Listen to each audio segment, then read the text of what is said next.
Yes! Wait! Say when. It's rolling. Is it? Rolling. You good to go?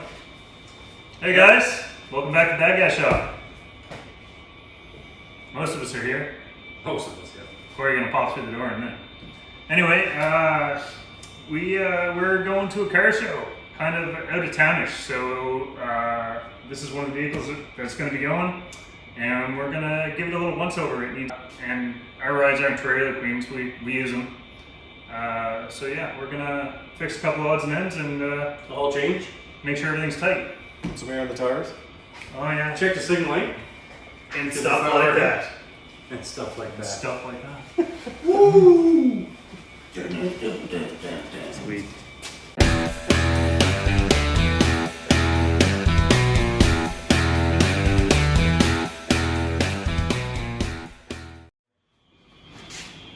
And then the horn is just yellow, goes to green.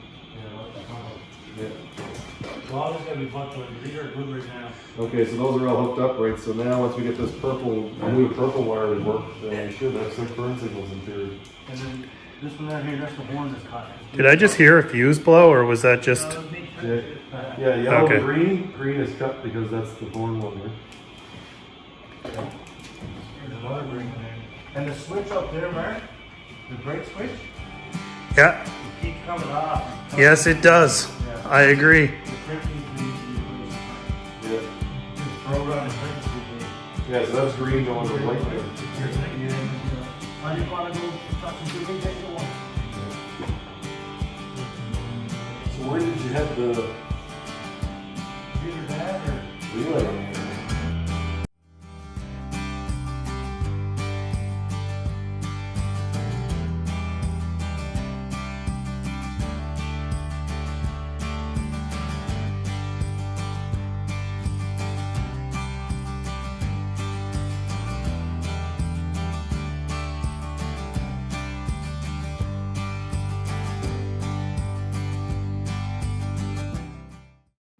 All right, folks. So I said I'd come up with a list of things to do to get a car ready to go for a long trip.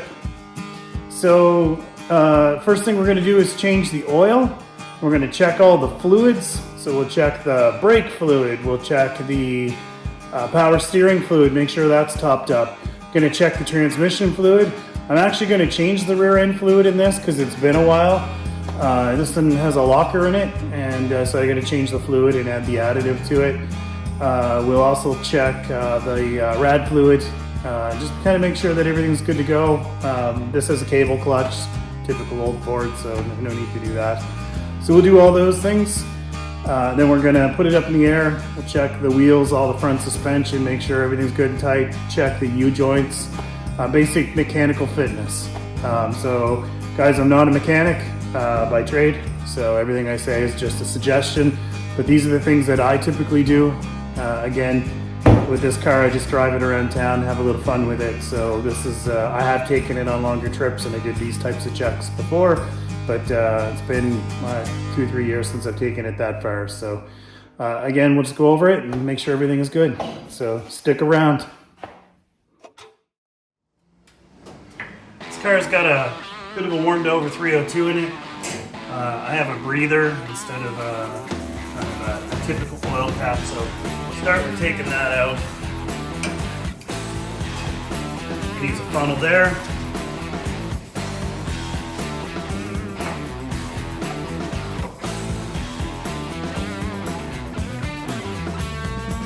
Alright, so we got our funnel in.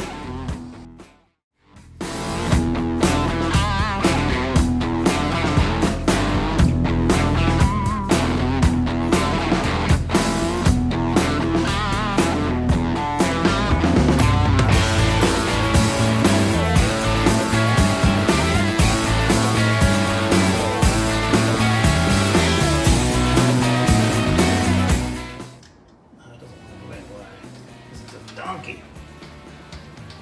There, donkey, go in. Okay, so the way I set this motor up is with a timing cover from an older gen 302. And so given that, I used the oil pickup in the front, or I put the oil pickup in the front because that was easier for me. and I have a manual fuel pump on the side here. I didn't want an electric one, so 'cause I don't like the sound they make. Alright, so I don't know if you can see, but we're right in the middle there. Now, I'm going to start the motor first, and it's probably going to drop some once it circulates around, and then we'll end up having to top it up. That's a good start.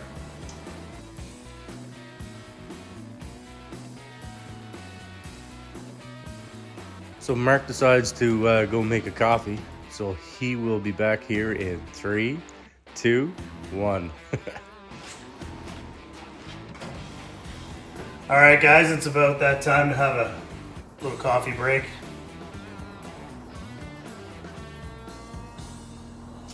While I enjoy my coffee, let me thank you for watching and tuning in. Your time spent watching these videos helps us or encourages us to do more of this content. And really, without you guys, we can't do this. If you can take the time to watch to the end, preferably, share with your friends and family, and leave comments. We like to interact with you guys, and through those comments, especially if you leave meaningful ones with comments, suggestions, hey, even if you don't like us, leave comments. I mean, those comments are effectively our window into your world and what you think of what we're doing. So by all means, fire them in. But your continued watching is what allows us to do this and spend time doing this, which is what we enjoy. So thanks very much. All right, so what else is next? I can see the air filter in this. It's nice and clean. It isn't rusty. It's exposed here, so there's no need for me to actually check that. Generally, I just check to make sure that there isn't anything that fell off or disconnected. Like all my plug wires are good and connected. The distributor's not loose. All these wires are tight. Battery cables are good and tight. I checked the battery earlier just to make sure it was working fine. The alternator's working fine, so battery's up to snuff.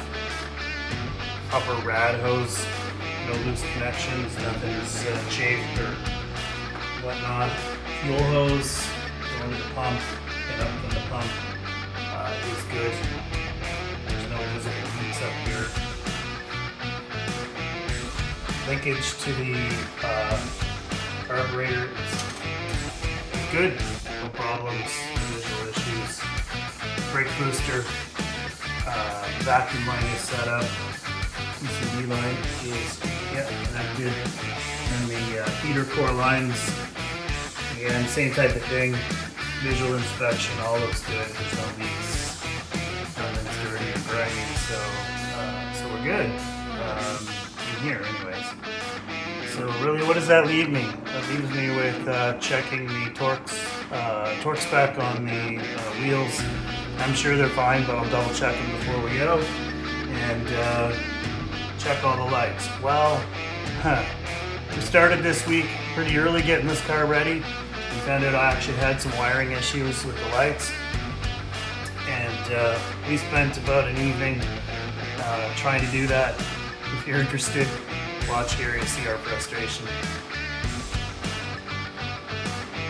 So out of the 5 of us that participate in this channel, none of us are really car wiring experts.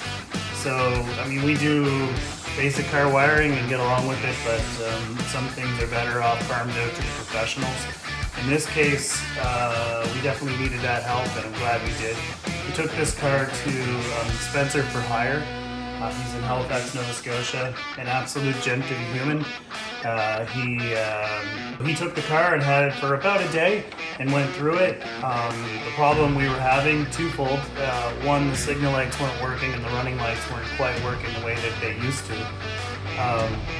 So what we ended up finding out is that we had 2 issues. One, the aftermarket wiring harness in this had 2 wires that were transposed, meaning that somebody built it wrong. And I don't know that we would have ever found that. Those 2 wires were part of the signaling circuit. so they went up into the steering column. And then also the front passenger side marker light that also acts as a signal light was put together wrong. The power wire was on the ground and the ground was on the power wire. And that's how it was, and it's kind of a halfway sort of sealed unit. So, I mean, we bought it new and hooked it up, and you know, it worked kind of okay, but I always kind of had some electrical issues with this car that I couldn't fix. Just in the middle of the car there, so both of these sides are up in the air, and generally I'm just grabbing the tire. There should be some play side to side because of the steering, and up and down. And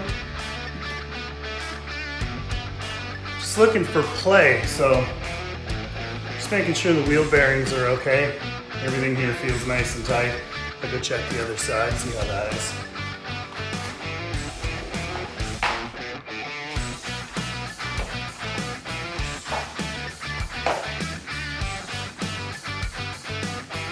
All right, so the other side's good as well. So I'll put the car back down. Life is good.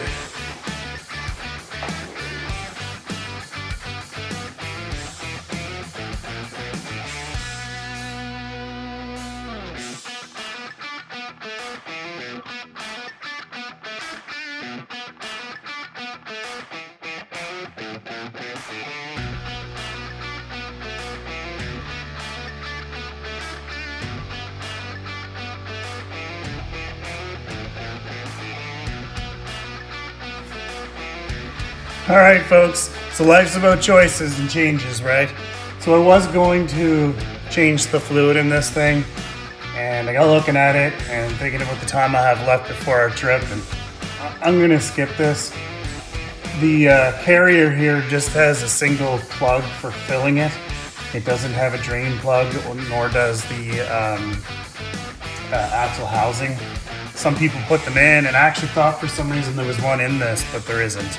So it really means to drain this, I have to take the drive shaft off, take all these bolts out, separate these two and let the fluid drain out, clean it all out, and then reseal it and put it back together, which is something I want to do in the future, but not something I want to do before our trip. So there isn't really any problems with this. It's just something I was going to do for preventative maintenance, but all is well.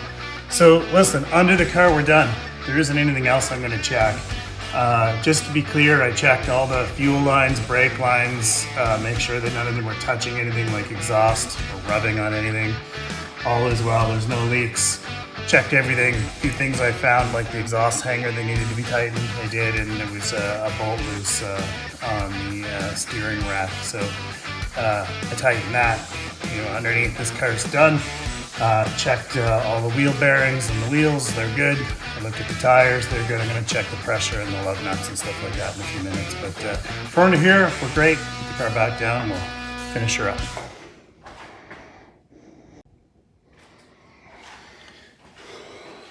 Okay guys, so next up is checking the transmission fluid. Now I could change it, or I could just check it. And in my case, the transmission fluid in this is about a year old, so I don't really see the need to change it, but I just want to check it and make sure. So there's two plugs here on the side of this is a T5. So there's a bottom one here, that's actually the drain plug. And then there's a top one that's about halfway up the side of the transmission on the passenger side. And that drain plug is 3/8, so 3/8 ratchet, just like that, with no socket on it. Just slip it up there in the hole. I pre-loosened it, I cheated. But basically you just ratchet it out.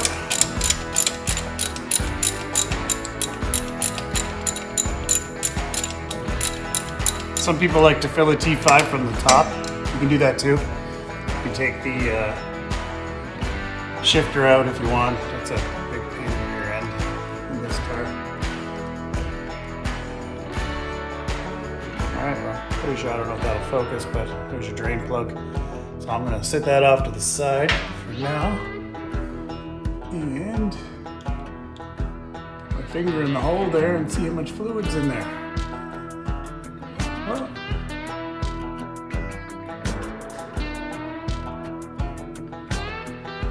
know, it doesn't take very much fluid, but I think it's a 1.9 quarts, I think.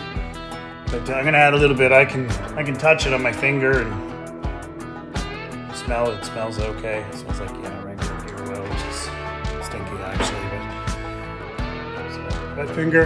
Anyway, so I'm gonna add a little bit to that. Basically, I just add it until it starts to dribble out the side. Once it's dribbling out, rolling down the side, throw the plug back in. That's it. Okay, also, there's all kinds of different opinions as to what you should use in a T5. I like Synchro Mesh, so that's what I typically use. It's a little thicker.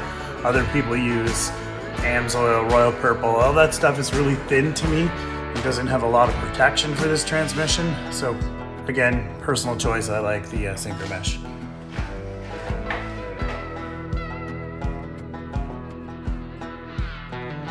Make sure the rods that come from the front of the frame back to the lower A-arms are nice and tight. All right, so throughout this, Mark has done an amazing job prepping his car, and he will finish up here now, but the poor feller, he broke down on the way back, even though there's nothing you can do.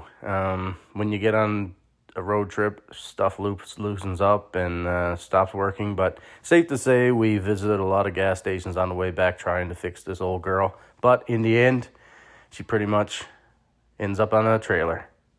But it was a good chuckle with the Bad Gas crew, and a great time. Check that out, Hot August Nights, a few episodes back. Cheers. Check my lower rad hose. Again, just looking for anything that might be of concern, and it all looks pretty good.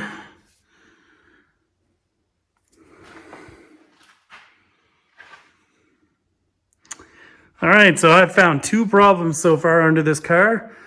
Looks like I got a bolt loose here on the steering rack. The steering rack here goes in the stock location, and there's a bolt loose there, so I'll fix that. And we found a hanger at the back that's loose. Hey, thanks for tuning in to watch this episode of Bad Gas Productions. We always greatly appreciate it. So stay tuned for some new stuff down the road. Yeehaw!